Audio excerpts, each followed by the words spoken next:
What's up, guys? Welcome to This Week in MXA, episode number 81, presented by O'Neill Racing. We got Josh Fout here behind me, MXA test rider. He's wearing the O'Neill Prodigy gear today, and we are at Glen Helen. It's a private day. Right now, Josh is the only one on the track. I was just riding, pulled my helmet off. I pulled my phone out of my O'Neill my pant pocket, phone pocket. Pretty cool. And this video, we're gonna be talking about this new MX14 scoop tire, sand tire. They ripped up the track deep for us today, and it's gonna be a fun time. Let's dive into this video. So the main thing with this scoop tire, the MX14 is a new, built off of the MX12, but it's actually a brand new chassis. There's Josh out again.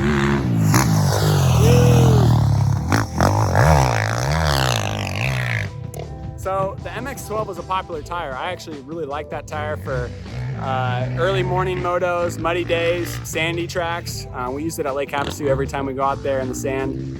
Even though that track has a lot of hard pack, the MX12 was actually great to run in the sand, and we had a lot of fun there. And a couple guys were following us after that, getting sand tires after seeing that we were using them there. So good stuff. This MX14 is a lot deeper. The knobs are taller. It's a lot more aggressive on the side knobs. Some fun facts about this tire. Eli Tomac and Chase Sexton just won on this tire. They used it in both Moto 1 and Moto 2 at Redbud this past weekend. This tire's been used also, it was first introduced as a prototype to the pro riders at Redbud last year, and Dylan Ferrandis won with the MX14 prototype, and RJ Hampshire won with the MX14 prototype. So this tire's got a lot of success at the Nationals. We've actually tested this on Zach Osborne's TC300 two-stroke that he used here at Glen Helen for the World Two-Stroke Championship, and today we're putting some more time on it. We were supposed to have the Dunlop intro for this tire at E Street a couple weeks ago. E Street's kind of a home track for me, where I grew up in Northern California, about 2 hours from where I grew up. Sand track. It's a lot of fun up there. It's not Lomo type sand. It's not even Southwick type sand, but it does have sand, better than Glen Helen.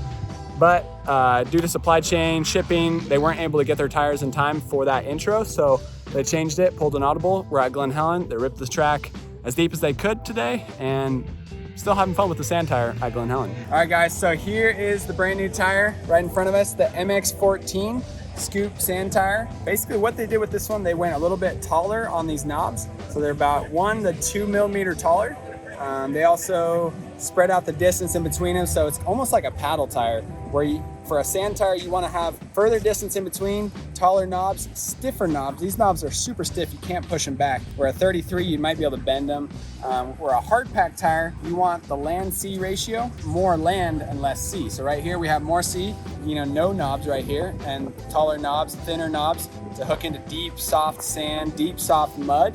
And then with a hard pack tire, you want more rubber on the ground. And so that's why you see street tires, they're full rubber. And you see hard pack tires, or the MX hard pack tire would have more more land, less C. And then a intermediate tire like the MX33, which everybody runs, that's more of a 50-50 mix. So hard pack tires, you want more rubber on the ground. Sand scoop tires, you want taller scoops that dig deeper into the ground to get you going moving forward. So fun day testing here at Glen Helen. We're gonna put some more time on these tires and try to find some sandy areas, some deep muddy spots to write a product test for the magazine and website.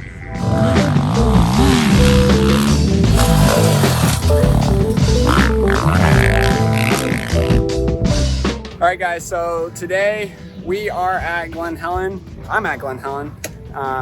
It's Thursday, pretty much here every Thursday it seems like, but we were here yesterday, Wednesday, for the Dunlop intro. Today here Thursday, testing WP cone valve forks and Trax shock on the Husky FC450. I'm gonna be racing the 450 at Washougal, so getting some aftermarket pro component suspension on there is gonna be a lot of fun. It's lowered bike, the lowered FC450. The difference between KTM and Husky is very slim, but the lowered chassis and the different suspension definitely makes a difference. I know guys that race the Nationals on Huskies, but I don't know anybody that's raced it on a lowered FC450 or a lowered FC250. The factory team, they run basically the KTM spec. Anybody on a Rockstar Edition Husky, they're running a KTM spec. And I'm sure there's somebody out there that's ridden with lowered suspension at the Nationals, but nobody that I've heard of yet. So KTM R&D guys, Casey and Lee over here working on the bike right now, getting it dialed in for me. Damon was testing with me today, and a lot of fun. So I was 26 in the first moto at Hangtown on a Kawasaki, and we're going for top 20. Casey, do you think we got it? Yeah, top 20 or bust. Top 20 or bust. Yeah. Top 20 or bust. Should be fun. Yeah. And you gave me some tips earlier. What tips would you say? Tell the people on YouTube the tips you gave me. Be smooth, and there's places where it makes sense to go fast, and there's places where it's only gonna cost you energy. So figure out which ones are which. Yeah. I was really tired at Hangtown, and I'm gonna try my best to save energy before the race and be smart with lines, smart with nutrition, smart with everything, so we can have a good race and finish strong. 2 more weeks. Suspension guy and test rider.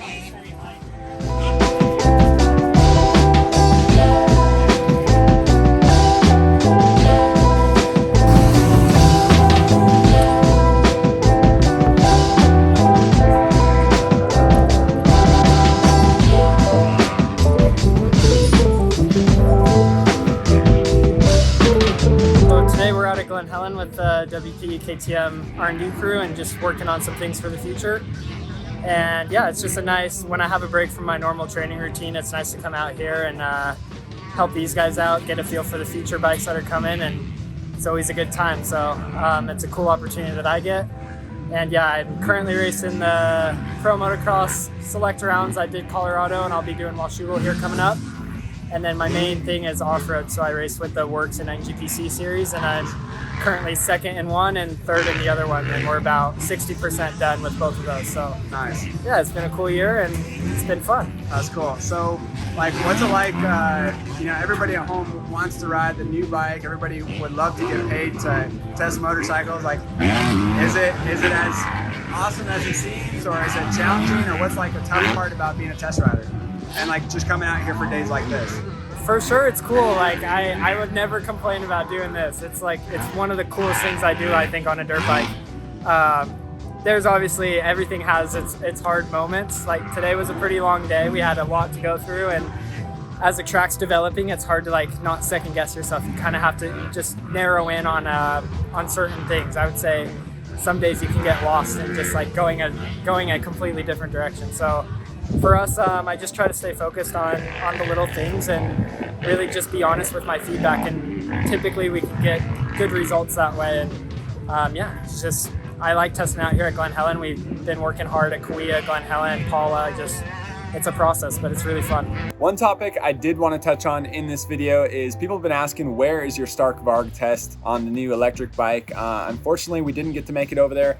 I was actually at the airport in Chicago and getting ready to fly over, and they postponed it due to some bike issues. They ended up working out the bike issues, and the other people got to go test the bike, but I couldn't reschedule to the week that they wanted because I was getting ready for the Hangtown National and the Paula National, getting ready to race those. So unfortunately, we don't have a Stark Varg test right now, but while I was in Chicago, instead of flying from Chicago back to California, I went to Florida and got to meet up with Eric Peronnard. All right, so before I introduce Eric Peronnard, I got to give you guys a little introduction on this guy. He has been around the world and back a million times. He's promoted more races than he can remember and more races than I can even fathom. He's been behind all of the European Supercross races. He worked at Supercross before it was Feld, and then while it turned into Feld.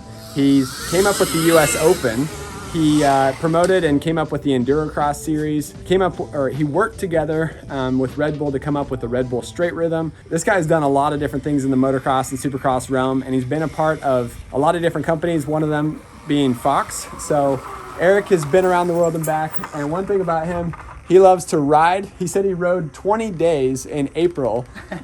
That's more than every other day. That's a lot of riding. And so I called him up. I said, hey, I'm in Florida. And I said, can we ride? And can we do a little interview?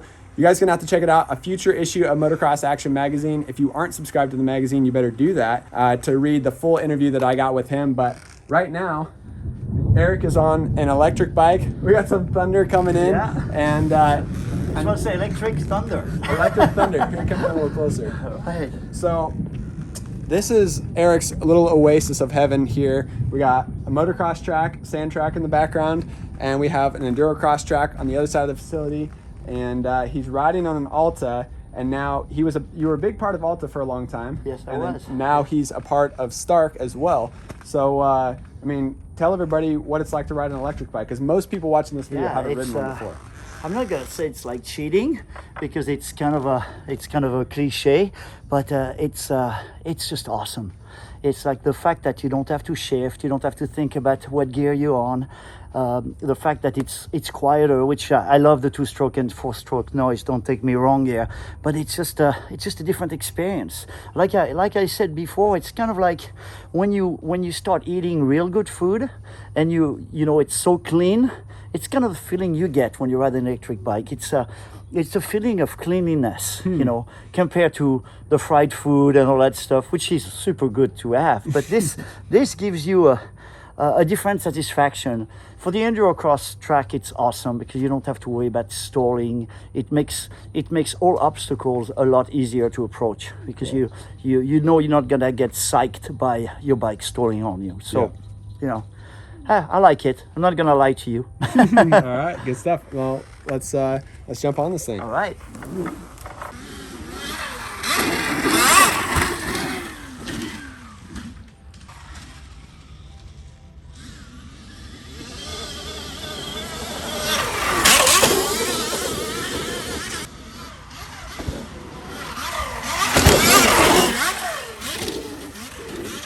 We got a lot of people who are skeptical, and even I'm skeptical. And I'm going to be transparent with everybody, the people that watch our videos, because I love 2-strokes and I love 4-strokes, and I've said that a million times. And when I ride an electric bike, I want one. And when I watch myself riding an electric bike, or even if I listen and watch somebody else ride it, there's no 4-stroke noise, there's no 2-stroke noise that's drawing me out to the track, that's, you know, grabbing me and pulling me out there.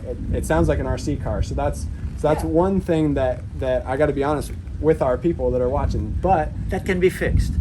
How can we change the noise on these things? It's just basically a noise maker. You know, I mean, there is some companies specializing in that. They already done a great job in the automobile world.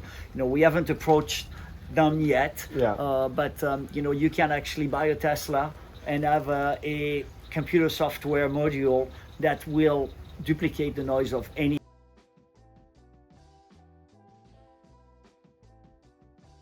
Whatever you want. I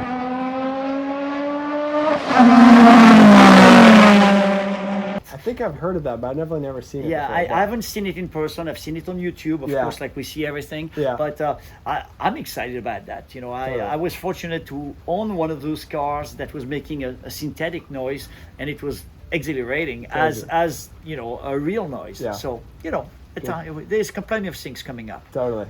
Good stuff. All right, well, good times here in Florida. Thank you, Eric, for letting us ride. Thank you for coming. It's a long way for you guys. It is. Yes. And if you haven't subscribed to the magazine, be sure to do that. We got a really cool interview with Eric explaining a lot of his history and a lot of what you're doing now as well. Yeah. So you've done a lot in the past, but you're not done yet, that's for sure. You got a lot. Just keeping myself busy and getting started. Riding and working. Yeah, I like it. All right, thank you, Eric. Appreciate it. Thank you, Josh. Perfect. Pleasure. All right, guys. Well, that's it for this week in MXA, episode number 81, or maybe 82 now, but a lot of fun. Thanks for O'Neill, not your guts on the hat, O'Neill right here on the shirt. Thanks to O'Neill for sponsoring these videos. Hope you guys enjoyed it, what we've been up to, what we've been testing, what's going on with MXA, and we'll see you in the next one.